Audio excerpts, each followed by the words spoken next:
मैं आशुतोष कुमार आप सभी पार्ट 2 ऑनर्स सब्सिडियरी के छात्रों को पूर्व मध्यकालीन में बलवन पढ़ाने जा रहे हैं। बलवन, सुल्तान बलवन।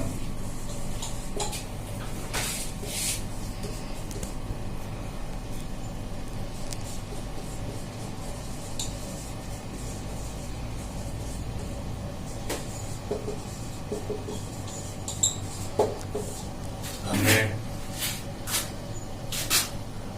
महमूद गजनी से लेकर रजिया, बहराम शाह और सभी 4 उन शासकों के नासिरुद्दीन तक को पढ़ाया जो ममूलक वंश के, तुर्क वंश के, गुलाम वंश के शासक थे। अब लेकिन 1266 में से और 87 तक हम पिछले क्लास में आप लोगों को बता रहे थे कि बहुत इंपॉर्टेंट प्रश्न आता है बलवन से कि बलवन के राजत्व सिद्धांत की व्याख्या करें अथवा बलवन के सुल्तान बलवन के सिंहासनारूढ़ होने के वक्त की कठिनाइयों और परिस्थितियों की समीक्षा करें। यह ममलूक वंश का, गुलाम वंश का इल्तुतमिश अगर ऐबक नींव रखता है, कुतुबुद्दीन ऐबक, तो इल्तुतमिश उस पर एक प्रशासकीय या तुर्क सल्तनत की रूपरेखा तय करता है और बलवन इस तुर्क साम्राज्य को जो भारतीय परिवेश में पुष्पित पल्लवित हुआ है, इसको कंसोलिडेट करता है। कंसोलिडेट का मतलब दृढ़ सुदृढ़ीकरण करता है, क्योंकि हम देखते हैं कि ऐबक के बाद कैसे इल्तुतमिश बनता है दामाद के रूप में उसका। इल्तुतमिश के बाद कैसे रजिया उसकी लड़की उत्तराधिकारी बनती है और उसके बाद 4 उत्तराधिकारी जो इल्तुतमिश वंश के हैं उनकी को मौत के घाट उतार दिया जाता है। रजिया को भी मार दिया गया था। उसके पहले उत्तराधिकार की जो समस्या नवगठित मुस्लिम साम्राज्य में बनी हुई थी, तो जब नसरुद्दीन महमूद सिंहासन पर आया और 1246 से 66 तक 20 वर्षों तक उसने शासन किया, सहायक के रूप में बलवन उसके पीछे था। और हबीबुल्लाह जो बलवन का इतिहासकार है या स्वामी है जिसका बलवन, वह यह लिखता है कि उसने सुल्तान ने 20 वर्षों तक गति जरूर अपने नाम रखी, लेकिन शासन का सारा कार्य 1246 से 1246 एडी से 1265 एडी तक बलवन के द्वारा किया गया। उसमें हमने बतलाया भी था कि 1253 के आसपास थोड़ा सा बलवन पर प्रभाव पड़ा था और भारतीय मुसलमान रेहान के प्रभाव के कारण इसे फिर से प्रांत का हाकिम बना दिया गया था। इसके सगे संबंधियों को, योग्य तुर्क शासकों को किनारा कर दिया गया था। लेकिन चूंकि बलवन की लड़की से नासिरुद्दीन मोहम्मद की शादी थी, तो फिर बलवन अपने योग्यता से, अपने शौर्य से, अपने बुद्धि से बनता है शासक और उसके अब सुल्तान के काल में सारा कार्य बलवन के द्वारा होता है। हबीबुल्लाह यह लिखता भी है कि 20 वर्षों तक शासन का कार्य सुल्तान के समय में बलवन ने ही किया। ये सारी बातें, सारी घटनाएं उत्तराधिकार में सभी राजकुमारों की, रजिया की, सबकी मृत्यु, प्रशासन को चलाना और यह अस्थिरता, आप समझ सकते हैं कि पिछला 46 से 66 के बीच वही सुल्तान रहा और उसकी मृत्यु के उपरांत ही बलवन गद्दी पर बैठा। ऐसी स्थिति में आप सोच सकते हैं कि उत्तराधिकार के उस युद्ध और समस्याओं का निपटारा भी बलवन ने अपनी बुद्धि से किया। दूसरा, सबसे इम्पोर्टेंट चैप्टर जो आज हम पढ़ाने जा रहे हैं वो है बलबन का राजत्व सिद्धांत, kingship theory of Balban. Balban का राजत्व सिद्धांत।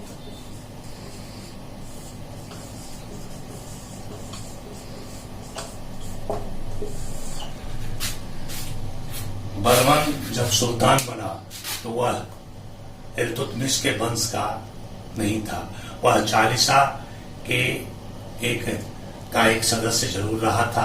उसने विभिन्न विद्रोहों में या सुल्तान नासरुद्दीन को मदद कर सुल्तान बना था, शासक बना था। उसका मीर हाजी और मुख्य वजीर तक वो बना जरूर, लेकिन उसका वंश का कुछ पता नहीं था। वस्तुतः बलबन को ऐबक ने दास के रूप में खरीदा था, फिर इल्तुतमिश के यहाँ चालीसा के रूप में, लेकिन वो तुर्क था। यह कंफर्म है कि वो तुर्क था, जैसा कि बर्नी लिखता है, जैसा कि बर्नी उसके वंशावली में उस वंशज का नहीं था जिस वंशज का इल्तुतमिश था, बल्कि उस वंशज का था जिसका कोई वर्णन बर्नी के अनुसार वंशावली में नहीं है, लेकिन तुर्क था। तुर्क मुस्लिम था हुआ यह कहता है। तो इसकी सबसे बड़ी समस्या यही थी कि जिस जो अमीर और मलिक तुर्क थे वो ही राजगद्दी किसी को देते थे, किसी से षड्यंत्र करके उसको पदच्युत करते थे या उसकी हत्या करवा देते थे। तो बलबन इसके पहले के काल में अपने सुल्तान के समय में जब यह नायब वजीर था और नायब की उपाधि इसको मिली थी 1259 में उमलुक खां की उसको उपाधि मिली थी। मंगोलों को भी उसने जिस धैर्य के साथ खदेड़ा था या बाहर किया था, जिस कूटनीति के साथ उससे पीछा छुड़वाया था सल्तनत को, ये सारी बातें बलबन के साथ थी।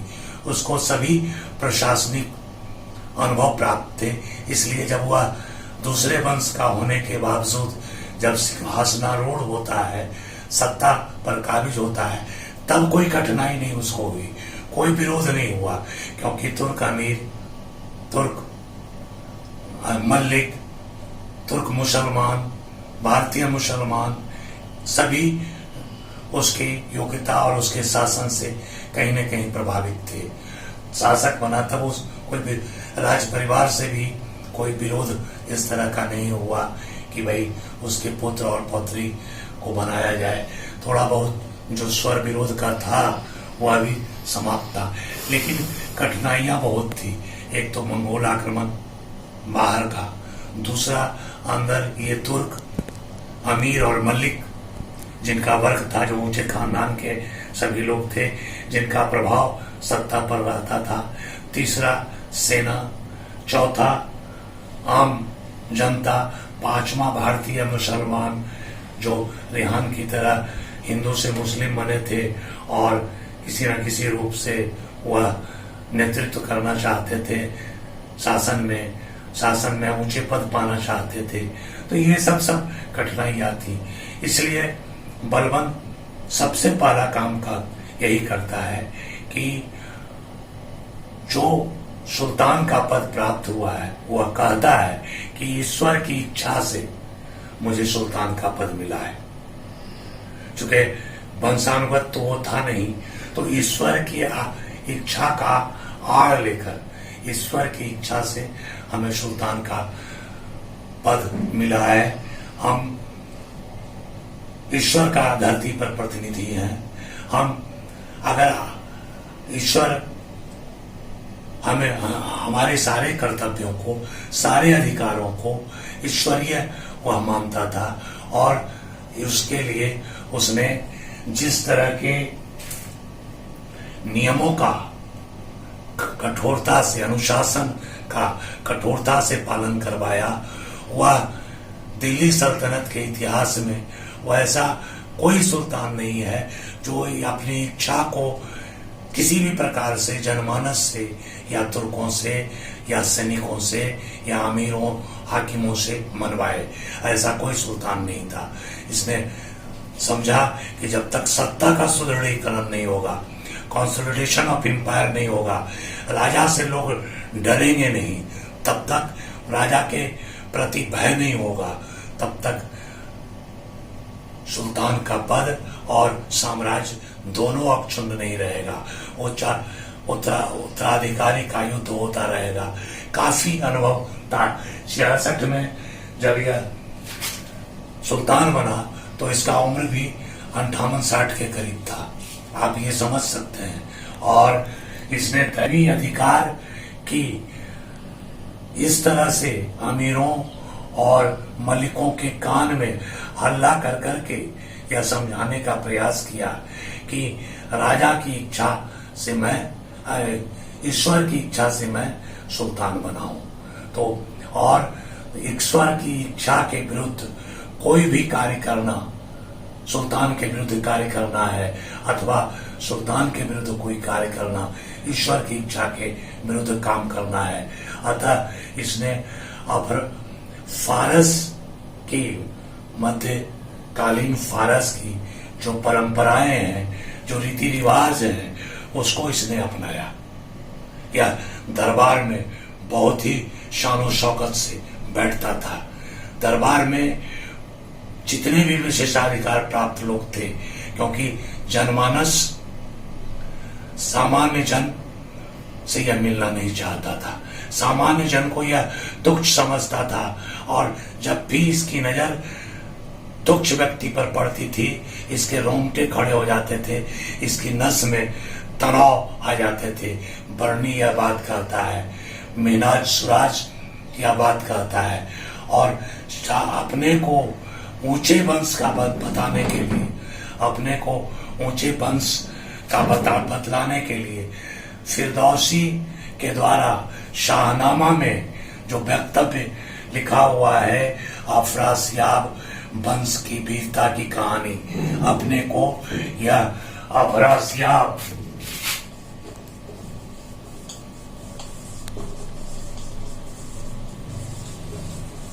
वंश का, अपने को अफरासियाब वंश का मानता है, जो कि फिरदौसी के शाहनामा में जो बातें अंकित भी हैं।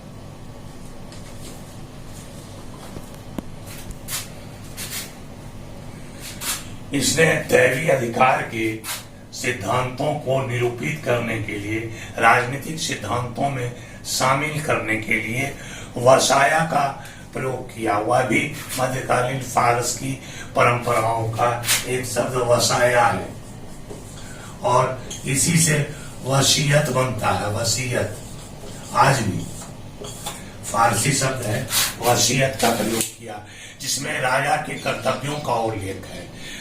मतलब सुल्तान के, जब भी हम राजा कहें तो मध्यकालीन या मुगल काल में सुल्तान क्रमशः या बादशाह उसको कहा जाता है। तो लेकिन सर्वोच्च पद जो है किंग का, वह सुल्तान का है। तो वसीयत का, उसमें वसीयत का प्रयोग उसके कर्तव्यों को, कि राजा का क्या कर्तव्य है। इसने अपने पुत्र मोहम्मद और महमूद को भी जब कहीं बंगाल का ये या अवध हाँसी का या बदायूं का हाकिम बनाया, तो उसको उसने कहा कि तुम राजत्व के सिद्धांत का निर्वहन करोगे, तुम सम्मान प्रतिष्ठा के साथ जनमानस के कल्याण का कार्य करोगे, अन्यथा वह जो ऐसा कार्य नहीं करोगे तो तुम असफल शासक कहलाओगे और ईश्वर के प्रति तुम अन्याय करोगे। तो ये राजत्व सिद्धांत, थ्योरी ऑफ किंगशिप में वो कहता है कि एक शासक को सच्चे मुसलमान की तरह शरीयत के नियमों का पालन करना चाहिए, कुरान को अपनाना चाहिए। आप कोई भी शासक, और स्वयं बलवंत शरीयत के सारे नियमों का, कुरान का पालन करता था। यद्यपि भारतीय परिदृश्य में अधिकांश हिंदू बहुसंख्यक उसकी प्रजा थी, लेकिन और वहां पर वह उदारता का भी भाव रखता था और अपने राजनीतिक लचीलापन का भी उसने परिचय दिया, लेकिन वह सामान्य जनता से दूर रहता था। राजत्व सिद्धांत के चलते उसने अमीरों और मलिकों को यह हिदायत दी थी कि आप मेरे विरुद्ध अगर विद्रोह करते हैं तो वह ईश्वर के प्रति विद्रोह होगा। उसने जिस तरह से दरबार के शानो शौकत को बढ़ाया, दरबार में कोई भी व्यक्ति बिना प्रवेश के नहीं जा सकता था। दिल्ली का एक धनी सेठ था, उसका नाम हम भूल रहे हैं, उसका नाम है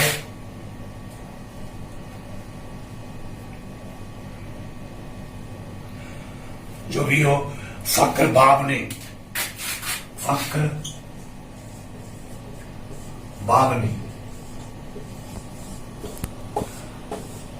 इसने दरबार में घूस देकर दरबार उसके कर्मचारियों को, दरबारियों को कहा कि हमको राजा से मिलने दिया जाए, सुल्तान से मिलने दिया जाए। सुल्तान ने उससे मिलने से मना कर दिया। जन सामान्य तो सुल्तान से मिल ही नहीं सकता था।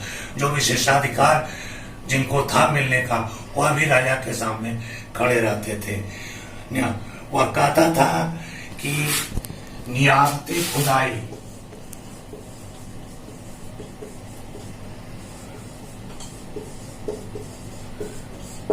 नियामते खुदाई यानी धरती पर वह ईश्वर का प्रतिनिधि है। अपने जिल्ले अल्लाह,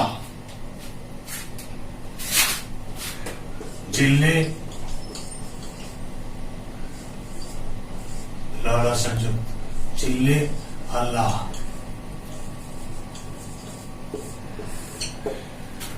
धरती पर नियामते खुदाई, धरती पर ईश्वर का प्रतिनिधि। जिल्ले अल्लाह, वह ईश्वर का प्रतिबिंब है। किसी भी प्रकार का उससे न कम न उससे अधिक। वह ईश्वर की इच्छा से ही सुल्तान बना है। वह जो भी कार्य करता है वह वंशावली पर बहुत महत्व देता था। वंशावली पर भी बहुत महत्व देता था। अब वंशावली उसने सभी अमीर और तुर्कों को कहा कि इनकी वंशावली पता करो। अगर ये ऊंचे खानदान से हैं, ऊंचे परिवेश से हैं, तो तभी इनको ऊंचे अधिकार, शास्त्र, गवर्नर, हाकिम नियुक्त किया जाएगा।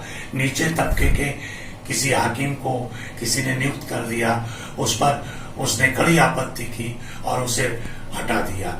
वह जानता था कि जो उच्च वर्ग है, तथाकथित समाज का जो सामंती वर्ग है, कुलीन वर्ग है, वह चूंकि मध्य एशिया या फारस के रीति रिवाजों का वह अनुसरण करता था, उसके सांस्कृतिक परिवेश को उसने अपनाया था, तो वह कहता था कि वंशावली सबका लाओ।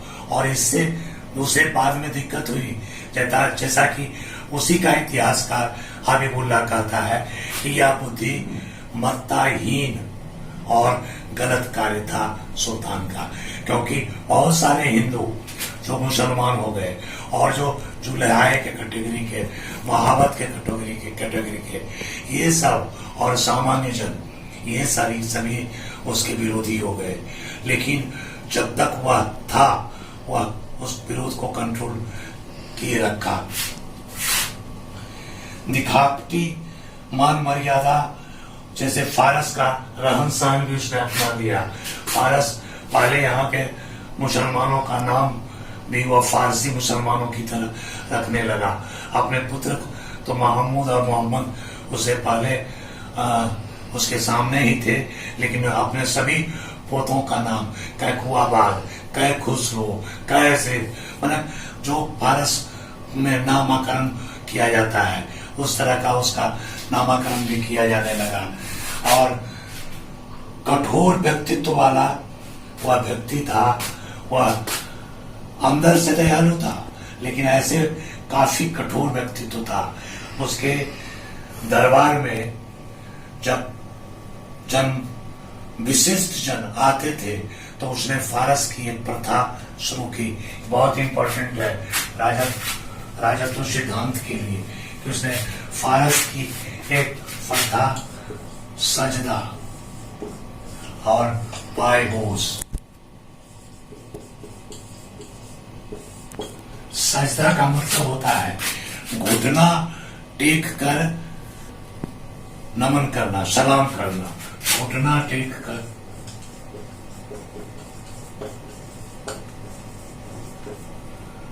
नमस्कार करना।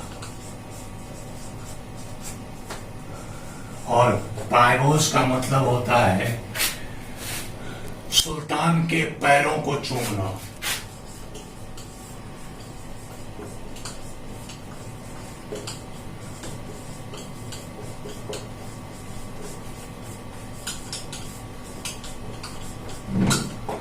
अब आप समझ लीजिए कि कोई बहुत बड़ा कुलीन है या अमीर है या उसका मलिक वर्ग का है, बहुत ऊंचे खानदान का है, वह व्यक्ति जब राज दरबार में आता है तो पहले सजदा करता है राजा को, फिर उसके पैरों को जाकर चूमता है।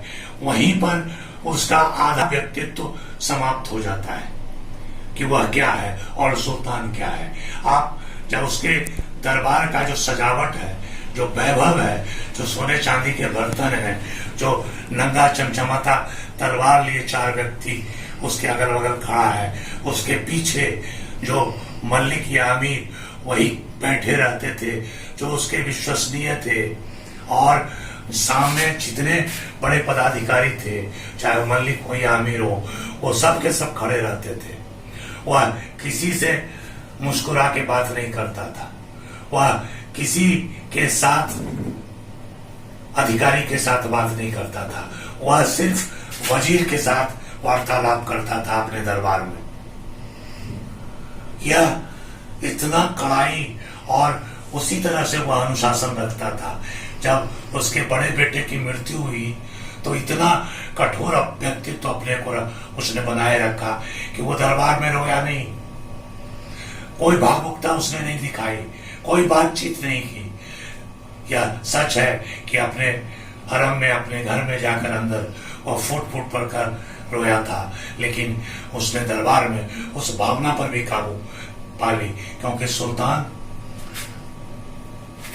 काफी अनुशासित है, काफी कठोर है, काफी निर्दयी है, लेकिन जनमानस के कल्याण के लिए, न्याय के लिए उसे जाना जाता है।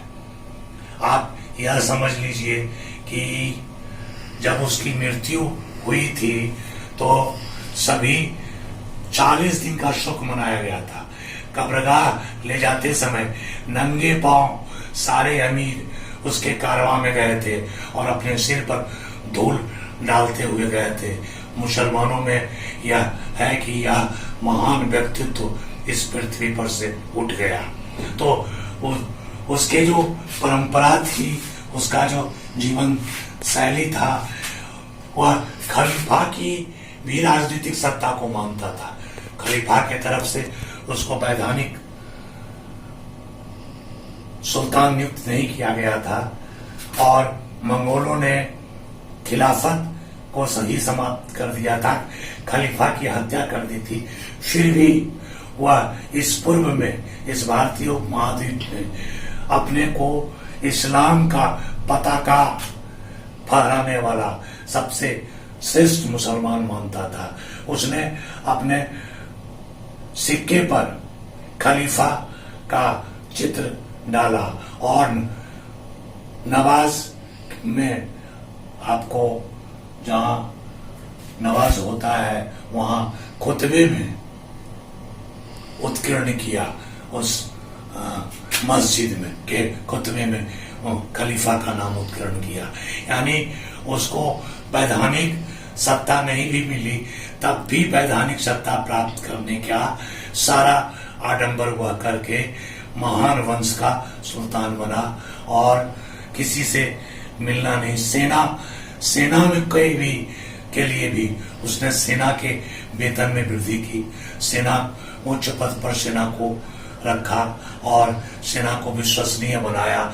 जब वह सेना के साथ युद्धाभ्यास में या खेत पर निकलता था तो वह यह समझता था कि सेना तभी गतिशील रहेगी जब वह युद्धाभ्यास करती रहेगी, और सेना का मनोबल बढ़ाने के लिए उसने उसका वेतन भी बढ़ाया।